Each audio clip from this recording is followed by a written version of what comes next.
Salut tout le monde, la France vient d'être championne d'Europe de handball, donc moi je suis hyper content, mais il y a également une autre information qui est tombée sur les joueurs qui sont rappelés pour faire le groupe des 34 pour cette semaine de préparation. Alors, ça va pas changer la combo puisque la combo est plus ou moins tombée, et on sait que Galtier, c'est pas vraiment un coach qui nous feinte, qui cache ses plans de jeu, non, souvent il assume, il montre, il dit moi je vais jouer comme ça, adaptez-vous, on verra ce que ça donne. Bon, quand tu portes tes ballocs comme ça, il y a des moments, quand tu perds un point, bon, tu l'as un peu dans le boule. Mais ce qui est intéressant, c'est de voir qu'il y a des grands, il y a des gagnants et il y a des perdants. Et surtout dans ce nouveau système, avant on appelait 42 joueurs, aujourd'hui on appelle donc 34 joueurs, on libère 6 joueurs pour le top 14, on en rappelle 5 qui ne font pas partie des plus gros pourvoyeurs de joueurs du 15 de France, à savoir Toulouse, La Rochelle, Bordeaux, même Toulon peut-être. Ce qui a permis au 15 de France de voir Atisok B, de voir Nouchi, de voir Barré et de voir Postolo Tulagi. Et on a vu des images hyper sympas du padré là, faire un cochon samoan à tout le monde. Je sais pas si en termes de diététique c'était une bonne idée, mais en tout cas en termes de convivialité, c'est rugby, donc on aime bien. Donc les joueurs rappelés sont Esteban Abadi. Il faisait partie du premier groupe, il fait partie du deuxième groupe. Gaëtan Barlow, premier groupe, deuxième groupe. Cette fois ils ont bien écrit Gaëtan, sympa les mecs. Léo Barré, qui vient remplacer Melvin Jaminet, blessé. Je vais pas vous mentir, moi j'ai regardé hier Toulon-La Rochelle, c'est lui qui met la pénalité de la gagne à la 78e et 30 secondes. Il s'est blessé quand? En se lavant, en remontant du bus. J'ai l'impression. Ça ressemble à une petite blessure politique, ça. Non? Qu'est-ce que t'en penses? Peut-être pas. Hein. En tout cas, je lui souhaite le meilleur. Moi, je suis quelqu'un qui aime vraiment ce joueur. Encore une fois, tout le monde est très très dur avec ce gars-là. Mais en tout cas, ce gars-là, il fait parler et il procure des émotions dans un sens ou dans l'autre. On va le laisser tranquille. On va le laisser se remettre de sa blessure. Moi, je pense quand même que ça ressemble à une blessure un peu politique. J'en sais rien. Très sincèrement, j'en sais rien. Mais je suis très heureux de voir Léo Barré. Léo Barré qui a été préféré à Romain Buros. Il y en a beaucoup, j'ai vu, qui ont dit mais Romain Buros, il doit faire quoi de plus? Il doit rien faire de plus. Romain Buros, il est exceptionnel. Est-ce qu'il y a un accord tacite avec Marty et l'UBB pour ne pas appeler l'intégralité des lignes arrières de l'UBB? C'est possible. Ça serait terrible pour le joueur, mais c'est possible. Honnêtement, il est très fort. Moi, ce que je pense, c'est que le staff du 15 de France, c'est très bien qu'ils vont mettre, qu'ils vont aligner. Ils savent très bien qu'ils n'ont pas besoin d'un deuxième 15. Donc, il y a Ramos qui est là. Il y a Louis Bielbiarré qui peut suppléer en 15. Et au pire du pire du pire, il y a même Jalibert qui peut suppléer en 15.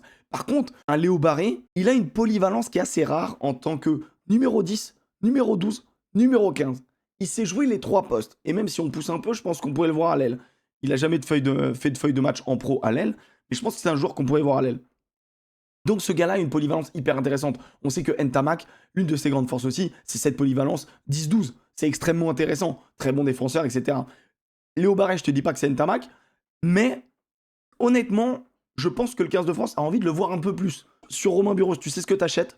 Sur Léo Barré, tu sais pas encore, t'as envie de voir, t'as envie de le tester. Et franchement, pour Léo Barré, ça fait plaisir. Pour Romain Buros, ça dégoûte forcément. C'est le haut niveau, c'est comme ça. Emilien Gaëton est de retour.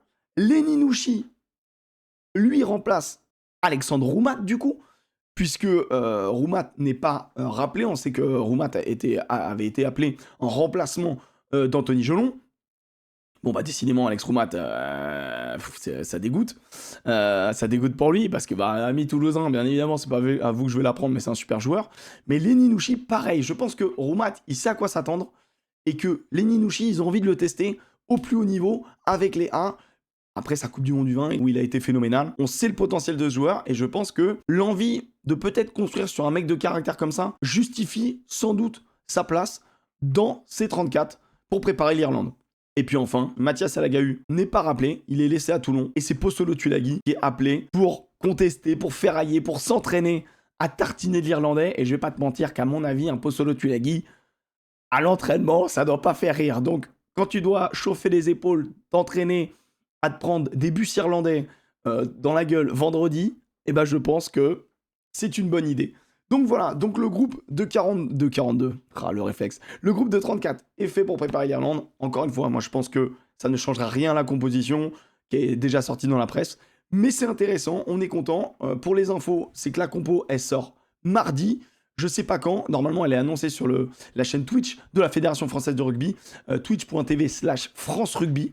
Je t'invite à les suivre. Ils font plein de contenus vraiment sympas. Moi, j'ai eu la chance de présenter En attendant le 15. C'est l'ami Nogodi qui présentera En attendant le 15 de cette saison.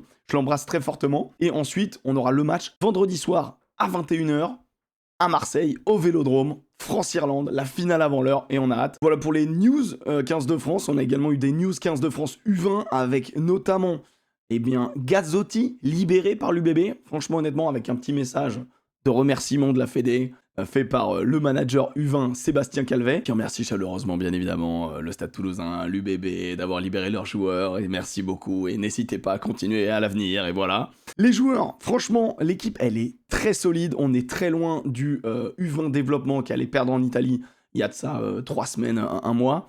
Là, clairement, devant ça, ça ne fait pas rire. Hein. Castro Ferreira, Gazzotti, Duchesne, Julien, Massa, Mezou, Thiofua également, qui fait un bon gros voyage, l'ami qui joue en Nouvelle-Calédonie. Et Noah Zinzen, ça fait quand même du beau monde. Et des mecs qui ont pris des belles feuilles de match depuis ce début de saison. Et derrière, je suis hyper content d'avoir les deux brivistes, Léo Carbonneau et Mathis Ferté, deux pépites. Ferté, il est flamboyant à l'arrière. Et Carbonneau, on en parle peu, mais il joue très très très bien. Sa saison de Pro D2 est vraiment bonne.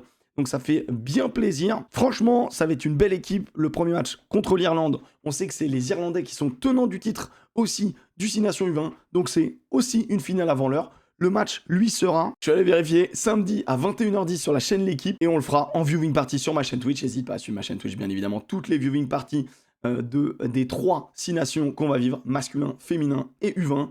Plus, peut-être, une petite surprise pour le Rugby Championship. C'est pas encore bouclé, je ne dis rien. Mais ça risque d'arriver très vite. Merci d'avoir regardé la vidéo. J'attends tes commentaires sur ces petites news 15 de France. Et à très vite. Ciao mon pote.